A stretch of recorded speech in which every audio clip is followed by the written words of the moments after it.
আর এর মধ্যেই অত্যন্ত গুরুত্বপূর্ণ আরও এক খবর, কারণ অক্ষয় তৃতীয়ায় জগন্নাথ ধামে কি সস্ত্রীপ দিলীপ ঘোষ?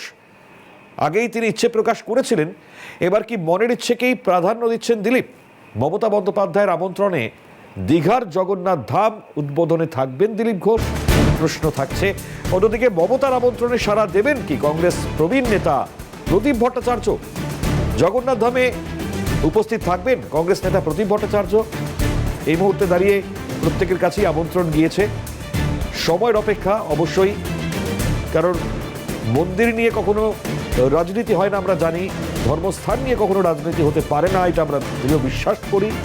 ফলত সেই জায়গায় দাঁড়িয়ে অবশ্যই আজ নজরে থাকবে যারা আমন্ত্রিত হয়েছেন, তার মধ্যে অত্যন্ত গুরুত্বপূর্ণ সস্ত্রীক দিলীপ ঘোষ এবং বর্ষিয়ান কংগ্রেস নেতা প্রদীপ ভট্টাচার্য।